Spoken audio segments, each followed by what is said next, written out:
students, I am Puneet from Prab Kirpa classes. We are going to start the chapter number 3, Synthetic Fibers and Plastics. In this course, we will do NCERT questions and many important questions.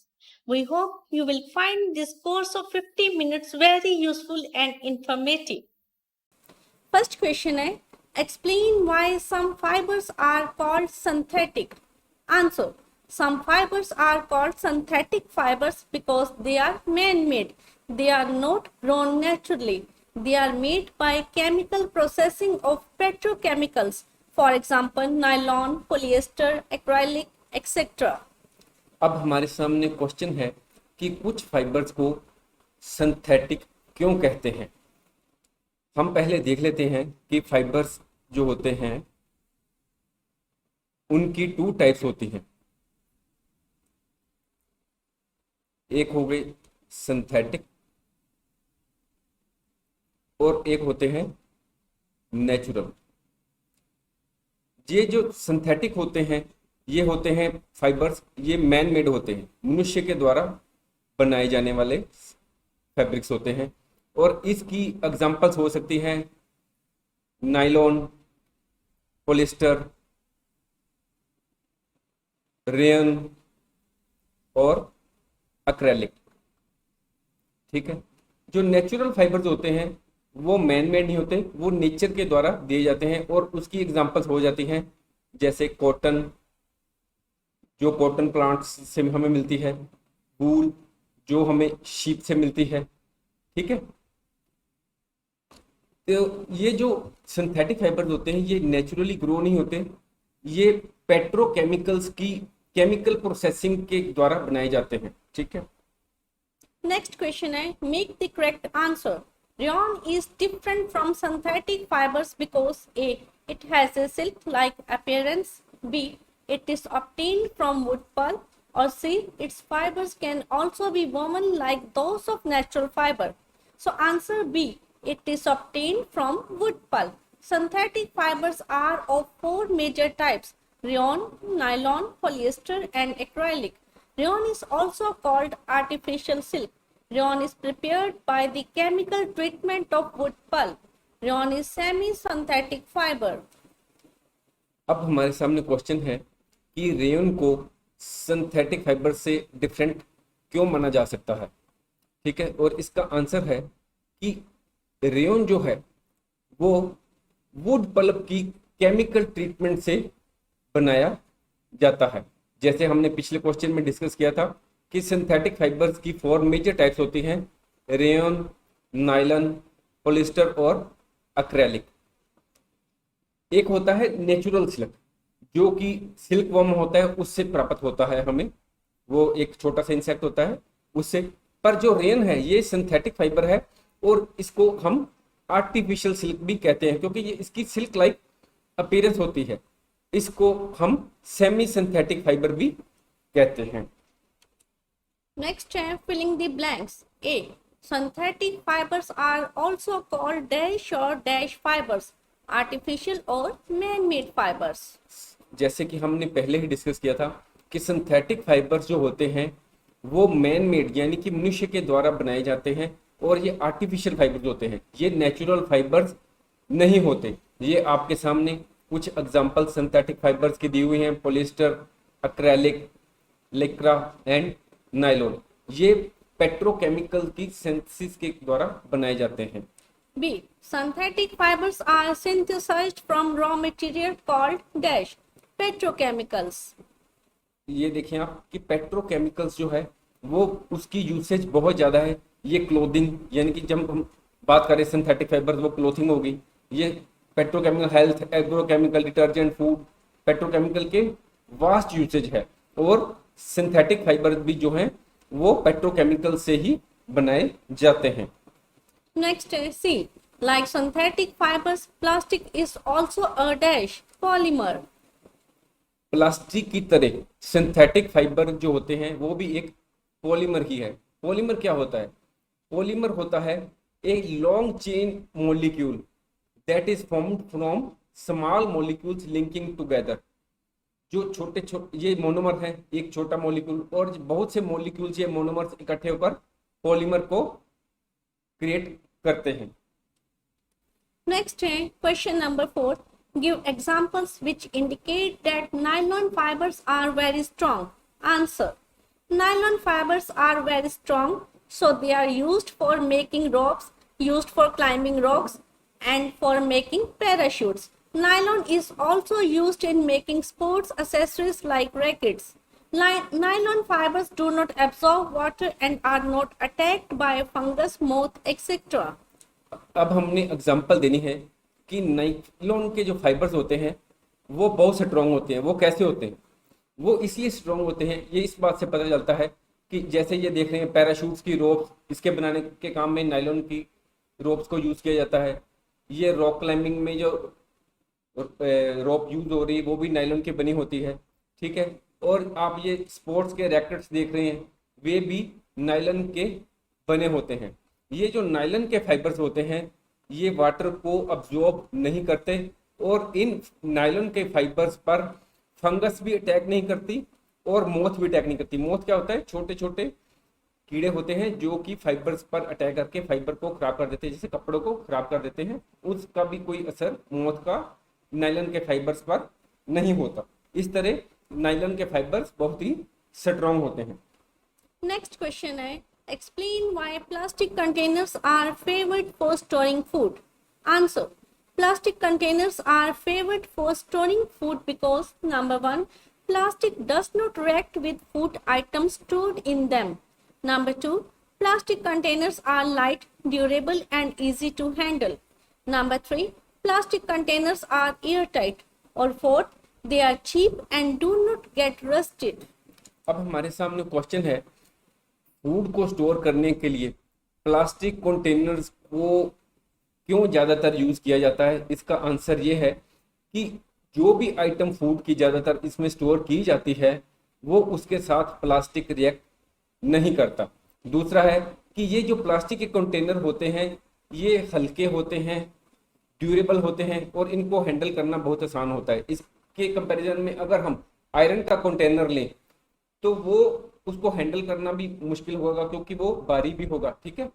और ये जो plastic के containers होते हैं ये air tight होते हैं। ये देखें आप, ये एयर टाइट होते हैं, इनके अंदर हवा जल्दी से नहीं जा पाती। और दूसरी बात, अगली वाली बात है कि ये चीप, ये सस्ते होते हैं और इनको रस्ट नहीं लगती, यानी कि आयरन के जैसे आयरन रस्टिंग हो जाती है, जंगाल लग जाता है, इस पे कोई भी ऐसी चीज नहीं होती। अब आपके सामने क्वेश्चन है, हमने डिफरेंस एक्सप्लेन करना है between thermoplastic and thermosetting plastics. सबसे पहले बात करते हैं थर्मोप्लास्टिक। थर्मोप्लास्टिक्स वो प्लास्टिक्स होते हैं जो कि हीट करने पर सॉफ्टन हो जाते हैं, ये नरम पड़ जाते हैं, जैसे पॉलीथीन, पीवीसी।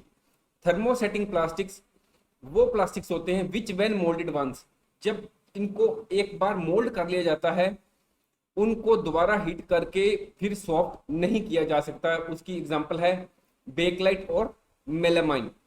थर्मोप्लास्टिक्स जो होते हैं इनका लो मेल्टिंग पॉइंट होता है, यानी कि इनकी टेम्परेचर जो इसको मेल्ट करने वाली होती है उसकी टेम्परेचर कम होती है, पर अगर इनको हम शुरू में ही जब मोल्ड करते हैं तो इनका टेम्परेचर बहुत ज़्यादा होता है, तभी ये मेल्ट हो पाते हैं।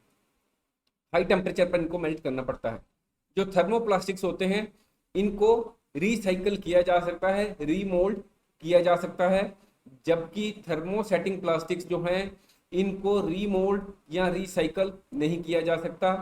ये थर्मोप्लास्टिक्स सॉफ्ट भी होते हैं और वीक भी होते हैं, जबकि इनके कंपैरिजन में थर्मोसेटिंग प्लास्टिक्स जनरली हार्ड और स्ट्रॉन्ग होते हैं। थर्मोप्लास्टिक्स की ड्यूरेबिलिटी लो होती है, उनकी ड्यूरेबिलिटी हाई होती है। ये जो थर्मोप्लास्टिक्स हैं, जैसे आपको ये दिखाया गया है, ये थर्मोप्लास्टिक्स के बने हुए हैं। इन थर्मोप्लास्टिक से क्या क्या चीज़ बनती है, जैसे टॉयज हो गए बच्चों के, बकेट्स, घर में यूज होने वाली बकेट्स, कॉम्स, जिससे हम बालों में को यूज करते हैं। और ये जो थर्मोसेटिंग प्लास्टिक्स होते हैं इनको घरों में जो इलेक्ट्रॉनिक प्लग्स होते हैं, स्विचेस होते हैं, फ्लोर की टाइल्स हो गई, कई तरह के यूटेंसिल्स हो गए, उनके हैंडल्स बनाने हैं, रेडियो और टीवी के कैबिनेट्स हो गए, ये टेलीफोन का इंस्ट्रूमेंट हो गया, इन जैसी चीजों को बनाने में थर्मोसेटिंग प्लास्टिक्स को यूज किया जाता है। Next, question number 7. Explain why the following is made of thermosetting plastics. Saucepan handles. Answer. The saucepan handles are made of thermosetting plastics because it is a poor conductor of heat. So when we heat the saucepan, the heat is not transferred to the handle and we can hold the hot saucepan safely without getting our hands burnt. अब हमारे सामने question है कि saucepan के handles जो हैं वो thermosetting plastics के क्यों बने होते हैं। आंसर है, हम आमतौर पर किचन में देखते हैं, कुकर हो गया, सॉसपेन हो गया, उनके जो हैंडल होते हैं वो किस चीज के बने होते हैं? वो बने होते हैं थर्मोसेटिंग प्लास्टिक्स के। वो इसलिए थर्मोसेटिंग प्लास्टिक्स के बने होते हैं क्योंकि ये जो प्लास्टिक होता है ये पुअर कंडक्टर ऑफ हीट होता है। जब हम सॉसपेन को गर्म करते हैं तो हीट जो होती है वो हैंडल को ट्रांसफर नहीं होती, बल्कि हैंडल जो है वो गर्म नहीं होता और हम हॉट सॉसपेन को भी सेफली पकड़ सकते हैं और इससे हमारे हाथ बर्न्ट यानी कि जलते नहीं हैं।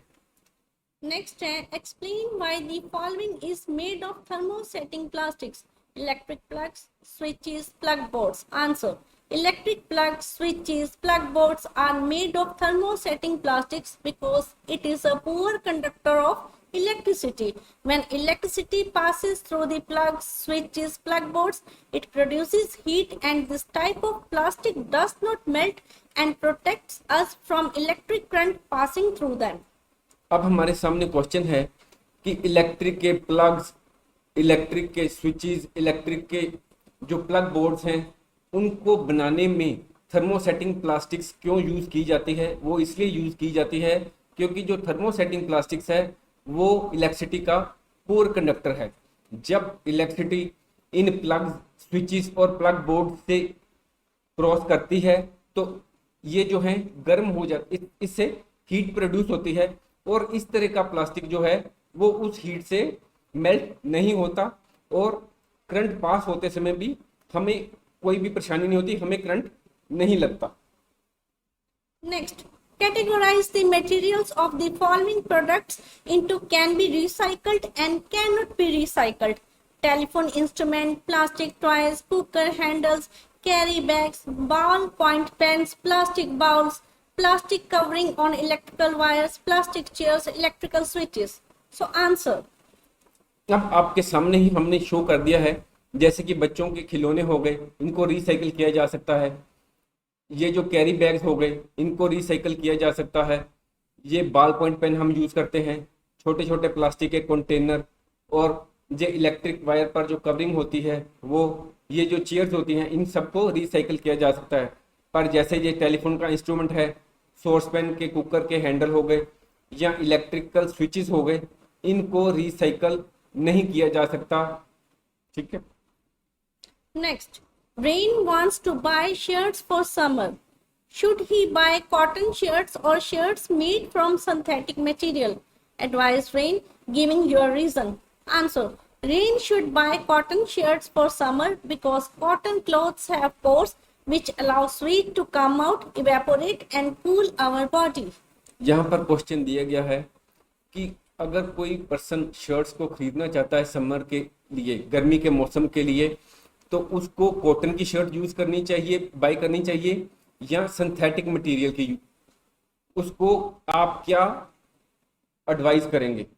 हमारी ये एडवाइस रहेगी कि उसको कॉटन की शर्ट को परचेज करना चाहिए, क्योंकि कॉटन के क्लोथ्स में छोटे छोटे पोर, छोटे छोटे छिद्र होते हैं, जिससे कि जो हमारी स्वीट पसीना होता है वो बाहर आ सकता है, इवेपोरेट हो सकता है, और इससे हमारी बॉडी जो है वो कूल हो जाती है।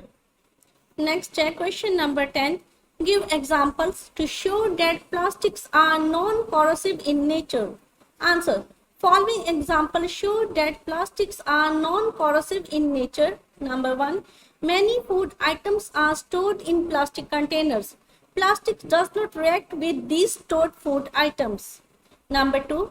Plastic containers are used to store various kinds of chemicals. For example, acid used in bathroom. Number 3. Plastic does not react with air and water, which is essential for corrosion. अब हमने examples देनी है ये prove करने के लिए कि plastic जो है उसकी नेचर क्रोसिव नहीं है। पहली एग्जांपल है कि प्लास्टिक के कंटेनर्स में हम बहुत सी फूड आइटम्स को स्टोर करते हैं पर प्लास्टिक इनके साथ में रिएक्ट नहीं करता। दूसरी एग्जांपल है कि प्लास्टिक के कंटेनर्स को हम बहुत से केमिकल्स को स्टोर करने में यूज करते हैं, जैसे हार्पिक हो गया या तेजाब वगैरह हो गया, उनको बाथरूम में यूज करते हैं तो वो प्लास्टिक के कंटेनर्स में ही रखते हैं। नेक्स्ट है कि प्लास्टिक जो है वो एयर और वाटर के साथ रिएक्ट नहीं करता, जो कि कोरोजन के लिए बहुत ही जरूरी होता है। Question number 11 है, should the handle and bristles of a toothbrush be made of the same material? Explain your answer. Answer: no, the handle and bristles of a toothbrush should not be made of the same material because the handle of the toothbrush should be strong and hard, but the bristles of a toothbrush should be soft and flexible. If the bristles are made of hard material, then it will damage our gums. अब हमारे सामने question है कि जो toothbrush है उसके bristles जो हैं और जो इसका हैंडल है वो एक ही मटेरियल का होना चाहिए। आंसर है नहीं, ये जो इसका हैंडल है ये स्ट्रॉन्ग मटेरियल का बना होना चाहिए, ये हार्ड होना चाहिए, पर इसका जो ब्रश है, जो ब्रिसल्स हैं ये ऊपर वाले, ये फ्लेक्सिबल और सॉफ्ट होने चाहिए। क्योंकि अगर ये जो ब्रिसल्स या ब्रश जो है ये अगर हार्ड मटेरियल का होगा तो अगर जब हम टूथपेस्ट करेंगे तो हमारे गम्स को नुकसान पहुंचा सकते हैं। नेक्स्ट है, avoid plastics as far as possible. Comment on this advice. Answer: we should avoid plastics as far as possible because plastics are non-biodegradable materials. Plastic takes several years to decompose. Burning of plastic releases poisonous gases into the atmosphere, causing air pollution. Plastic carry bags thrown in garbage are swallowed by animals, choke their respiratory system, and it ultimately leads to the death of many animals. अब हमारे सामने question है कि हमें plastics का जहां तक हो सके अवॉइड करना चाहिए। हमें इस पर कुछ लाइंस लिखनी है। प्लास्टिक जो है वो नॉन बायोडिग्रेडेबल मटेरियल्स हैं। नॉन बायोडिग्रेडेबल का मतलब है कि ये अपने आप खत्म जल्दी से नहीं होते, इनको डिकम्पोज होने में सेवरल ईयर्स नहीं बल्कि कई डिकेड्स लग सकते हैं। जब हम प्लास्टिक को बर्न करते हैं तो इससे एटमॉस्फेयर में एयर पोल्यूशन होता है। जब हम प्लास्टिक्स को कचरे में फेंक देते हैं तो कई एनिमल्स इनको स्वेलो कर जाते हैं, खा लेते हैं, और उससे उनका जो रेस्पिरेटरी सिस्टम है वो चोक हो जाता है और अल्टीमेटली वो जो एनिमल है उसकी डेथ हो सकती है। अब हमारे सामने है कि कॉलम ए को कॉलम बी के साथ में हमने मैच करना है। सबसे पहले है पॉलिस्टर। ये आपके सामने पॉलिस्टर है। जब हम सुबह उठकर स्कूल में या कॉलेज में जाते हैं तो हम क्या देखते हैं कि हमारी जो शर्ट है, पैंट है, वो उसको आयरन हुआ होना चाहिए, यानी कि उसकी इस्त्री हुई होनी चाहिए।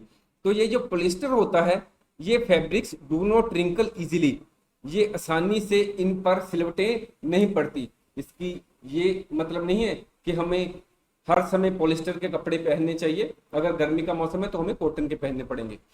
आजकल आप देखेंगे टीवी में बहुत ऐड आती है कि जो कुकवेयर, हमारे जो भी हम यूटेंसिल्स यूज करते हैं वो नॉन स्टिक होने चाहिए, वो उसमें ऑयल कम यूज होता है। इन पर ये जो आप देख रहे हैं ये कोटिंग होती है ना, ये कोटिंग है काले रंग की, ये टेफ्लॉन की होती है। इसलिए टेफ्लॉन जो है वो use to make non stick cookwares, वो नॉन स्टिक कुकवेयर्स में यूज होता है। रेयन, ये जो रेयन है इसको आर्टिफिशियल सिल्क भी कहते हैं और ये वुड पल्प की केमिकल ट्रीटमेंट से बनाए जाते हैं। इसलिए हमारा आंसर हो गया prepared by using wood pulp. और नायलॉन जो है ये एक सिंथेटिक फाइबर है, इसको यूज किया जाता है पैराशूट्स की रोप बनाने में, रॉक्स में यूज होने वाली, और ये जो स्टॉकिंग्स होते हैं लेडीज पहनती हैं इनको बनाने में ये जो नायलॉन वगैरह यूज होते हैं। नेक्स्ट क्वेश्चन है 14th, Manufacturing synthetic fibers is actually helping conservation of forest. Comment. Answer. Synthetic fibers are man-made fibers and are manufactured from petrochemicals, so no trees have to be cut down for making them. On the other hand, raw materials for natural fibers are mainly derived from plants, and this means cutting a lot of trees. This leads to deforestation. Hence, manufacturing synthetic fibers help in the conservation of forests. हमारे सामने question है कि synthetic fibres को अगर हम manufacture करते हैं तो इससे हम एक्चुअल में फॉरेस्ट को बचा रहे हैं, कंजर्व कर रहे हैं, इसके ऊपर कमेंट करना है। जो सिंथेटिक फाइबर्स होते हैं ये मैन मेड यानी फाइबर्स होते हैं, ये नेचुरल फाइबर्स नहीं होते, ये पेट्रोकेमिकल से बनाए जाते हैं, इसलिए इनको बनाने के लिए हमें किसी भी ट्रीज को नहीं काटना पड़ता। दूसरी तरफ जो नेचुरल फाइबर्स के लिए जो रॉ मटेरियल होता है वो मेनली प्लांट्स से मिलता है और इसके लिए हमें ट्रीज को काटना पड़ता है और अल्टीमेटली डिफोरेस्टेशन होती है। इस तरह सिंथेटिक फाइबर्स अल्टीमेटली या एक्चुअली कंजर्वेशन ऑफ फॉरेस्ट में हेल्प करते हैं। ये सिंथेटिक फाइबर्स की कुछ एग्जांपल्स हैं, पॉलिएस्टर, एक्रेलिक, लिक्रा, नायलॉन और rayon. Next, and describe an activity to show that thermoplastic is a poor conductor of electricity. Answer.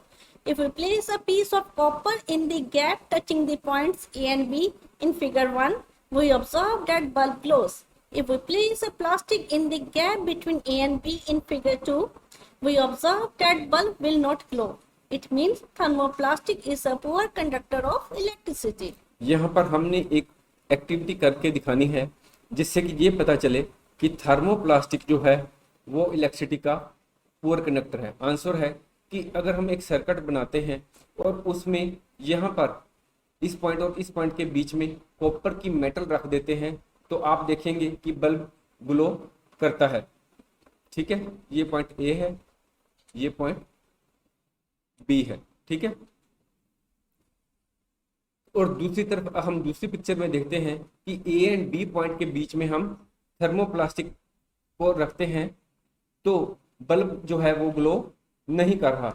इस तरह ये क्लियर हो गया कि थर्मोप्लास्टिक जो है वो इलेक्ट्रिसिटी का पुअर कंडक्टर है। क्वेश्चन नंबर 1 है, what is meant by biodegradable and non biodegradable materials. Question number 2 है, what is the meaning of 4 R's? Third है, why are plastics considered a threat to our environment? Question number 4 है, what is meant by synthetic fibers? Next है, we prefer nylon ropes instead of cotton or jute ropes for rock climbing. Why? Sixth है, we prefer to buy an acrylic blanket instead of wool blanket. Why? Seventh है, rayon is called an artificial silk. Why? Question number 8 है, how plastics are used in healthcare industry. Next है, we should not wear synthetic clothes while working in the kitchen. Why? Question number 10 है, plastics are poor conductors of heat and electricity. Give examples. Next है, a bucket made of plastic does not rust like a bucket made up of iron. Why? 12th है, name some natural fibers. Next है, a synthetic fiber which looks like silk is obtained by chemical treatment of wood pulp. It is known as artificial silk. What is its common name? 14th है, name some artificial fibers. 15th है, cotton is a natural polymer. What is its chemical name? Next है, terracotta is made by mixing 2 types of fibers. Write the name of the fibers. Next है, what is PET? 18th है, name the first fully synthetic fiber.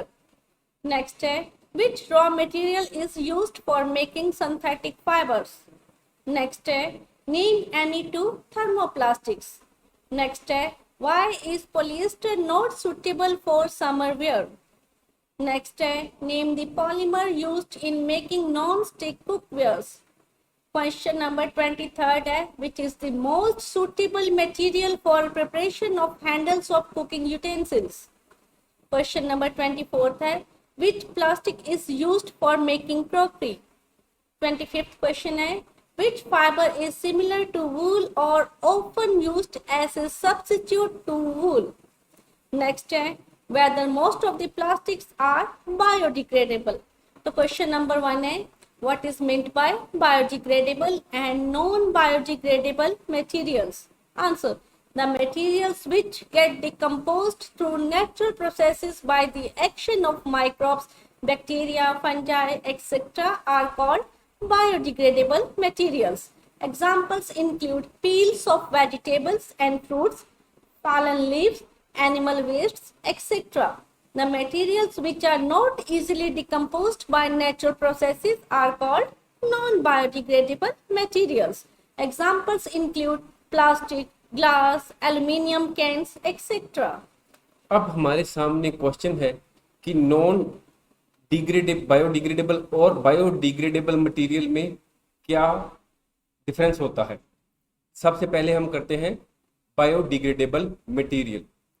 Biodegradable material वो material होते हैं जो कि micro organisms जैसे bacteria, fungi के action के द्वारा अपने आप नेचुरली डीकम्पोज हो जाते हैं, यानी कि खत्म हो जाते हैं। इनकी एग्जांपल्स हैं जैसे फ्रूट्स हो गए, वेजिटेबल्स हो गए, हेयर हो गए, पेपर्स हो गए, या ट्रीज से जो लीव्स फॉल होते हैं, गिरते हैं, वो हो गए, या एनिमल वेस्ट। ये सभी एग्जांपल्स बायोडिग्रेडेबल मटेरियल की हैं। दूसरी तरफ नॉन बायोडिग्रेडेबल मटेरियल वह होते हैं जो कि कुदरत के प्रोसेस के द्वारा अपने आप जल्दी से डीकम्पोज नहीं होते। इनकी एग्जांपल्स हैं जैसे ये प्लास्टिक के बैग्स हो गए, एल्युमिनियम के कैन्स हो गए, ग्लास हो गए, या ये कंप्यूटर के हार्डवेयर है, कैबिनेट है, या ग्लास की बोतल्स हैं पानी के। ये सारे जो हैं ये आसानी से कुदरती तौर पर डीकम्पोज नहीं होते, इसलिए इनको नॉन बायोडिग्रेडेबल कहा जाता है। Question number 2 है, what is the meaning of 4 Rs? Answer, the final purpose of 4 Rs principle is to reduce pollution. 4 Rs are reduction, reuse, recycle and recover. We must reduce the use of resources as much as possible and save them for the future generation. We must reuse items wherever possible. For example, using both sides of a piece of paper, saving and using plastic grocery bags for future visits, etc. The waste items should be recycled wherever possible. For example, paper can be recycled to produce new paper. Resource recovery means converting waste into resources such as electricity, heat, compost and fuel through thermal and biological means. अब हमारे सामने question है कि 4 Rs किसे कहते हैं। 4 Rs का meaning होता है reduction, reuse, recycle and recover. इनका बेसिक पर्पस जो है, जो 4 R प्रिंसिपल का, वो है पोल्यूशन को कम करना। सबसे पहले बात करते हैं रिडक्शन की। हमें रिसोर्सिस के यूज को रिड्यूस करना चाहिए जहां तक हो सके, ताकि जो आने वाली जनरेशन्स हैं वो उन रिसोर्सिस को यूज कर सकें। नेक्स्ट है रीयूज। हमें उन आइटम्स को रीयूज करना चाहिए जो हम रीयूज कर सकते हैं। जैसे सपोज करो हम पेपर के एक तरफ लिखते हैं, तो हमें चाहिए कि हम पेपर के दूसरी तरफ भी लिखें। दूसरी तरफ जैसे हम बाजार जाते हैं तो ग्रोसरी वगैरह प्लास्टिक के बैग्स में लेकर घर आ जाते हैं, तो हमें चाहिए वही प्लास्टिक के बैग्स जब हम दोबारा ग्रोसरी शॉप पर जाएं तो वही प्लास्टिक का बैग दोबारा लेकर चले जाएं, नया प्लास्टिक का बैग दुकानदार से ना लें। नेक्स्ट पॉइंट है रिसाइकल। हमें जो वेस्ट आइटम्स है जहां हो सके उनको रिसाइकल किया जाना चाहिए। जैसे कि पेपर है, जो हम पेपर यूज कर चुके हैं उसको रिसाइकल करके नया पेपर प्रोड्यूस किया जा सकता है। अब है रिसोर्स रिकवरी की बात, कि हमें जो वेस्ट है उसको रिसोर्सेज में कन्वर्ट करना चाहिए। कैसे? Thermal and biological means it happens in the case of electricity, heat, compost यानी कि वेस्ट मटेरियल से हम इलेक्ट्रिसिटी भी प्रोड्यूस कर सकते हैं, हीट, कंपोस्ट और फ्यूल। ये आपके सामने ये 4 R's दिए हुए हैं, reduce, reuse, recycle and recover. Next time, why are plastics considered a threat to our environment? Answer. Plastics are non-biodegradable materials. Plastics take several years to decompose. When plastic is burned to get rid of waste, it releases poisonous gases into the atmosphere, causing air pollution. Sometimes animals like cows eat up the plastic material along with leftover food thrown on roadside, which chokes their respiratory system and can be the cause of their death. The plastic bags thrown here and there in the streets and bazaars may block the sewage system. This makes the dirty sewage water flowing into streets or roads, causing many diseases. So plastics are considered a threat to our environment. अब हमारे सामने question है कि plastic को environment के लिए threat क्यों माना जाता है। इसका आंसर है कि प्लास्टिक जो है वो नॉन बायोडिग्रेडेबल मटेरियल है, यानी कि वो अपने आप कुदरती तौर पर जल्दी से डिकम्पोज होने वाला मटेरियल नहीं है। प्लास्टिक को डिकम्पोज होने में सेवरल ईयर्स लग जाते हैं, बल्कि सेवरल डिकेड्स लग जाते हैं।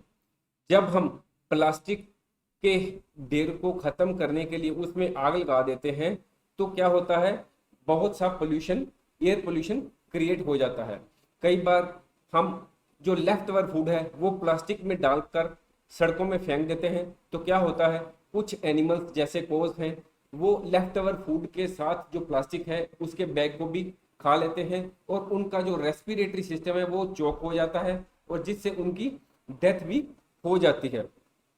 कई बार जो हम प्लास्टिक के बैग्स इधर उधर सड़कों में फेंकते हैं वो हमारे जो सीवेज सिस्टम है उसको जाकर ब्लॉक कर देते हैं, जिससे गलियों और बाजारों में जो सीवेज सिस्टम का पानी है, गंदा पानी, वो बाजार में गलियों में आ जाता है और इससे कई तरह की डिसीजेज के फैलने का खतरा बढ़ जाता है। इसलिए जो प्लास्टिक है उसको एनवायरनमेंट के लिए एक खतरा माना जाता है।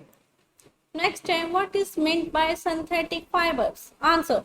The fibers made by human beings are called man-made or synthetic fibers.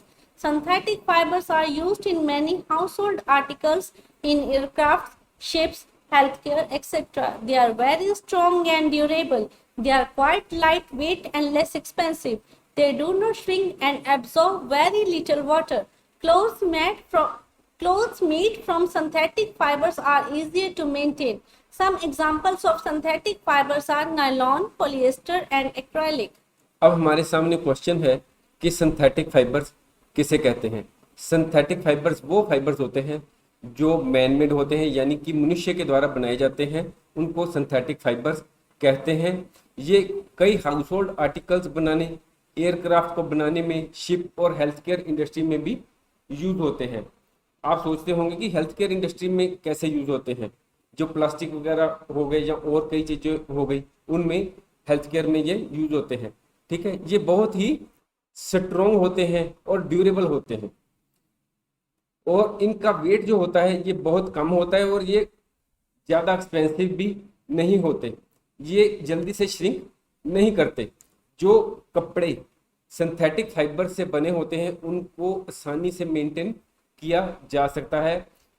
Synthetic fibre की कुछ टाइप्स हैं जैसे rayon, nylon, polyester, acrylic. Nylon का आपको पता है कि रैकेट्स हो गए स्पोर्ट्स में जो यूज होते हैं, जहाँ रॉक क्लाइंबिंग रॉक्स हो गई या पैराशूट रॉप्स हो गई, उनमें नायलॉन को यूज किया जाता है। रेयन को आर्टिफिशियल सिल्क के रूप में भी जाना जाता है।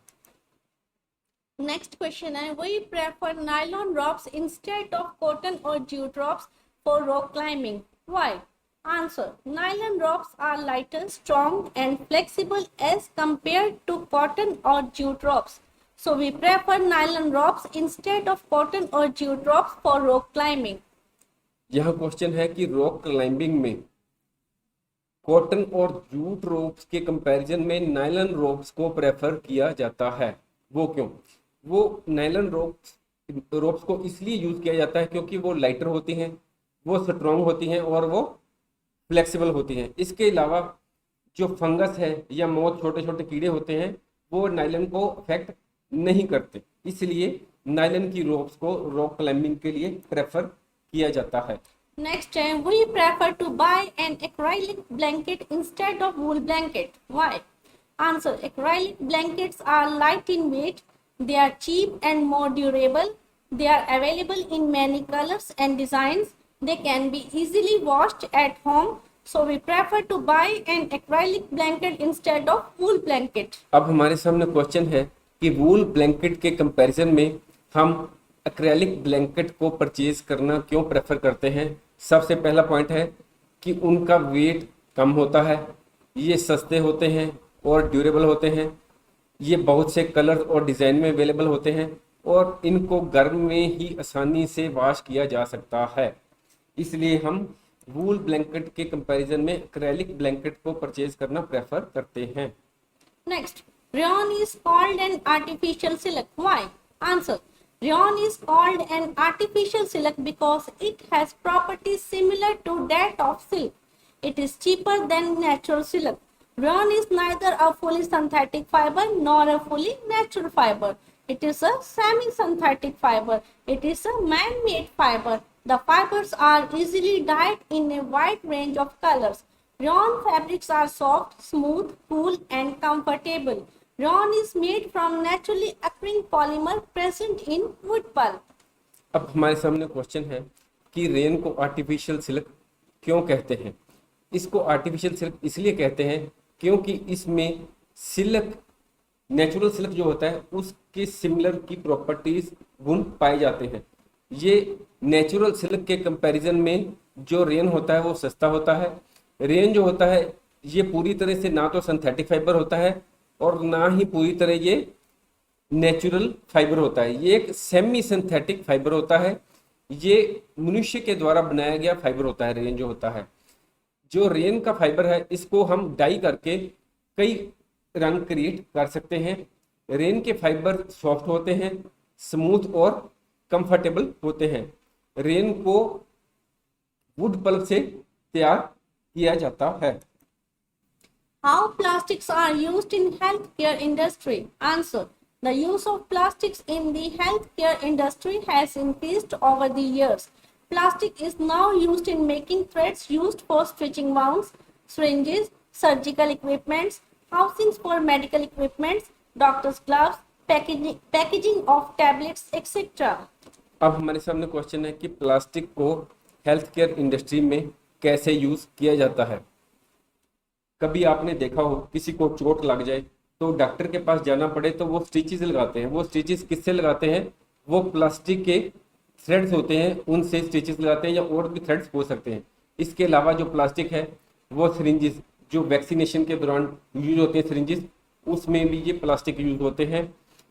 ये आपके सामने जो कई तरह के इक्विपमेंट्स होते हैं हेल्थ केयर इंडस्ट्री में यूज होने वाले, या ऑपरेशन थिएटर में जो टेबल होता है, या दूसरी तरह के जो टेबल हेल्थ केयर इंडस्ट्री में यूज होते हैं, उसमें यूज किया जाता है। ये हाउसिंग हो गई जो मेडिकल इक्विपमेंट के लिए होती है। ये डॉक्टर्स जो कई बार ग्लव्स पहनते हैं वो प्लास्टिक के बने होते हैं। जो दवाई होती है, टेबलेट्स होती हैं, उनको कई प्रकार की कवरिंग्स में रखा जाता है। उन सब में प्लास्टिक का यूज होता है। Next, we should not wear synthetic clothes while working in the kitchen. Why? Answer: synthetic fibers catch fire very easily and melt. After melting, the synthetic fibers stick to the body of the person wearing it, causing severe burns. So we should not wear synthetic clothes while working in the kitchen or in a laboratory. अब हमारे सामने question है कि kitchen में काम करते समय हमें सिंथेटिक क्लॉथ्स को नहीं पहनना चाहिए। इसका कारण ये है कि जब हम किचन में काम करते हैं तो सिंथेटिक फाइबर्स आसानी से फायर कैच कर लेते हैं और ये सिंथेटिक फाइबर्स मेल्ट होकर जो पर्सन की बॉडी है उसके साथ चिपक जाते हैं, जिससे कि पर्सन को बहुत ही सीवियर बर्न्स हो जाते हैं। इसलिए जब भी हम किचन में काम करें या लेबोरेटरी में काम करें तो हमें सिंथेटिक क्लॉथ्स को वियर नहीं करना चाहिए। Next, plastics are poor conductors of heat and electricity. Give examples. Answer: Plastics are poor conductors of heat and electricity. That is why the handles of cooking utensils like pressure cookers and frying pans are made of plastic so that we can hold the hot utensils safely without getting our hands burnt. Further, electrical wires have plastic coverings so as to protect us from the electric current passing through them. Switches, plugs, and the handles of screwdrivers used by the electricians are also made of plastic. अब हमारे सामने question है कि plastics heat और electricity के poor conductors होते हैं, इसकी कुछ एग्जांपल्स देनी है। आपने देखा होगा कि रसोई में कुकर को यूज़ किया जाता है या फ्राई पैन को यूज़ किया जाता है। जब हम इनको कुकिंग के लिए यूज़ करते हैं तो जब हम इनको इस हैंडल से पकड़ते हैं तो हीटिंग के दौरान जो प्लास्टिक के पार्ट्स हैं, ये हैंडल्स हैं, ये गर्म नहीं होते और इनको हम आसानी से पकड़ सकते हैं। दूसरी तरफ ये जो वायर्स होते हैं इलेक्ट्रिकल, इनके ऊपर प्लास्टिक की कवरिंग होती है। इनके बीच में से जब करंट पास होता है तब भी अगर हम इनको वायर्स को यहाँ से पकड़ते हैं तो हमें करंट नहीं लगता। दूसरी तरफ ये इलेक्ट्रिक के जो प्लग्स हो गए, स्विचेस हो गए, या ये जो स्क्रू ड्राइवर्स हैं, इनके ऊपर ये प्लास्टिक की कवरिंग्स हैं, ये सभी प्लास्टिक की बनी होती हैं। Question number 11 है a bucket made of plastic does not rust like a bucket made up of iron. Why? Answer. Plastic is a non-reactive material. It does not react with air and water and thus does not rust. अब आपके सामने question है कि plastic की बाल्टी जो होती है उसमें जंगाल नहीं लगता, क्यों? आंसर है कि प्लास्टिक जो होता है वो नॉन रिएक्टिव मटेरियल है, वो एयर एंड वाटर के साथ रिएक्ट नहीं करता, इसलिए उसमें जंग नहीं लगता। इसके कंपैरिजन में अगर आप आयरन की बकेट लें, उसमें कुछ दिन पानी रखें तो आपके जो कंटेनर होगा आयरन का, उसमें जंग लगने के चांस हो जाते हैं। Question number 12 है name some natural fibers. Answer. Cotton, wool, silk, jute, etc. अब हमें कुछ नेचुरल फाइबर्स की एग्जांपल देनी है। सबसे पहला है कॉटन, जो हमें कॉटन प्लांट से मिलता है। सिल्क है, वो भी एक नेचुरल फाइबर है जो सिल्क वार्म से मिलता है। वूल है जो हमें शिप से मिलती है। Question number 13 है a synthetic fiber which looks like silk is obtained by chemical treatment of wood pulp. It is known as artificial silk. What is its common name? Answer. Rayon. अब हमारे सामने question है कि synthetic fibre जो silk की तरह दिखाई देता है और उसको आर्टिफिशियल सिल्क कहते हैं, उसका कॉमन नेम क्या है? उसका कॉमन नेम है रेयन। इसको रेयन को सेमी सिंथेटिक फाइबर भी कहा जाता है। Next, name some artificial fibers. Answer. Rayon, nylon, polyester, acrylic, etc. ये आपके सामने आर्टिफिशियल फाइबर्स की कुछ एग्जांपल हैं, जैसे रेयन, पॉलिस्टर, नायलॉन और एक्रेलिक। Question number 15 है cotton is a natural polymer. What is its chemical name? Answer. Cotton is a soft, fluffy staple fiber which is used to make a number of textile products. The fiber is almost pure cellulose. The chemical name of cotton is gossypium. अब हमारे सामने question है कि cotton एक natural polymer है, इसका chemical name क्या है? आपने घर में जरूर कॉटन को देखा होगा, वो बहुत सॉफ्ट होती है। फ्लफी का मतलब होता है थोड़ा सा उसमें फुलाव नजर आता है। स्टेपल का मतलब होता है जिस फाइबर की डिस्टेंस थोड़ी सी ज़्यादा ना हो, उसको स्टेपल कहते हैं। ये जो कॉटन होती है इसको बहुत से टेक्सटाइल प्रोडक्ट्स बनाने में यूज़ किया जाता है। ये लगभग प्योर सेल्यूलोज होता है, कॉटन का जो फाइबर होता है। इसका केमिकल नेम जो है कॉटन का, उसका केमिकल नेम है Gossypium. Next, terracotta is made by mixing two types of fibers. Write the names of the fibers. Answer. Terylene and cotton. ये जो टेरिकोट है ये दो प्रकार की फाइबर्स का ब्लेंड है, एक है टेरिलीन और एक कॉटन। इसको कई कामों में यूज किया जाता है, जैसे शर्ट्स, स्कर्ट्स और दूसरे मटेरियल, ड्रेस मटेरियल बनाने में। What is PET? Answer. It is a very familiar form of polyester. It is a synthetic material which is used to manufacture plastic bottles, jars, utensils, undersea cables, etc. PET क्या है? ये एक synthetic material है जिसको ये plastic की bottles हो गई, प्लास्टिक के जार्स हो गए, प्लास्टिक के यूटेंसिल्स हो गए, या समुंदर में बिछाई जाने वाली अंडर सी केबल्स हो गई, इनको बनाने में यूज किया जाने वाला सिंथेटिक मटेरियल है। Question number 18 है, name the first fully synthetic fiber. Answer, nylon. Fully synthetic material का नाम होता है नायलन। ये नायलन की रोप है, या किचन में यूज किया जाने वाले स्क्रबर वो भी नायलन के बने होते हैं। Question number 19 है, which raw material is used for making synthetic fibers? Answer, petrochemicals. Synthetic fibre को बनाने के लिए जो रॉ मटेरियल यूज किया जाता है उसको पेट्रोकेमिकल कहा जाता है। पेट्रोकेमिकल की एग्जांपल होती हैं जैसे petrol, diesel, kerosene etcetera. Question number 20 है, name any two thermoplastics. Answer, polythene and PVC. अब हमने थर्मोप्लास्टिक की कुछ एग्जांपल देनी है, जैसे ये पॉलीथीन हो गया और ये पीवीसी हो गया। Question number 21 है, why is polyester not suitable for summer wear? Answer, polyester absorbs very little water, hence it does not absorb sweat, so it is not suitable for summer wear. अब हमारे सामने question है कि polyester के clothes जो है वो summer season के लिए, गर्मी के सीजन के लिए ठीक नहीं होते, हमें वो नहीं पहनने चाहिए गर्मी के सीजन में। वो इसलिए कि जो पॉलिएस्टर है वो बहुत ही कम पानी को अब्जॉर्ब करता है, और जब हमें गर्मी में पसीना आता है तो ये पसीने को नहीं सोखता, इसलिए ये समर वेयर के तौर पर सूटेबल नहीं है। Next, name the polymer used in making non-stick cookwares. Answer, Teflon is used in coating non-stick cookwares. आजकल के ज़माने में नॉन स्टिक जो है उस पर बहुत जोर दिया जाता है कि ऑयल कम से कम यूज हो, तो आप ये आपके सामने नॉन स्टिक कुकवेयर दिखाई दे रहा है, और इस पर ये जो आप काले रंग की परत देख रहे हैं ये सारी ये टेफ्लॉन की बनी होती है।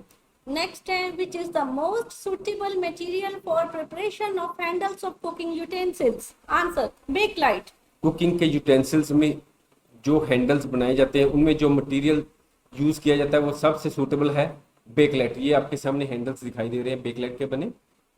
Next, which plastic is used for making crockery? Answer, melamine. Crockery को बनाने में जो प्लास्टिक यूज हो रहा है वो है melamine. Next, which fiber is similar to wool or often used as a substitute to wool? Answer, acrylic. Acrylic जो होता है वो आमतौर पर वूल के सब्स्टिट्यूट के तौर पर यूज होता है। ये फाइबर्स बहुत ही स्ट्रॉन्ग होते हैं और इन पर जल्दी से सिलवटें नहीं पड़ती। इनको एक्रेलिक को हम आसानी से वॉश करके जल्दी से सुखा भी सकते हैं, और इस पर मोथ्स जैसे छोटे छोटे कीड़े हो गए, ऑयल्स, केमिकल्स और डिटीरियोरेशन और एक्सपोजर टू सनलाइट, यानी कि सनलाइट पर अगर में ये पड़े भी रहते हैं एक्रेलिक के फाइबर्स तो इन पर ज़्यादा फर्क नहीं पड़ता। Whether most of the plastics are biodegradable? Answer, no. Most of the plastics are non-biodegradable. हमारे सामने क्वेश्चन है कि क्या ज़्यादातर प्लास्टिक्स बायोडिग्रेडेबल होते हैं? बायोडिग्रेडेबल का मतलब है कि वो कुदरती तौर पर अपने आप आसानी से डिकम्पोज हो जाते हैं, तो आंसर है नहीं, ये आसानी से डिकम्पोज नहीं होते, ये नॉन बायोडिग्रेडेबल होते हैं। इनकी एग्जांपल्स हैं प्लास्टिक बैग्स, कंप्यूटर के जो हार्डवेयर वगैरह हो गए, या जो प्लास्टिक की बोतल्स हैं। If you like our video please like, share and subscribe our channel. Thank you. Thank you.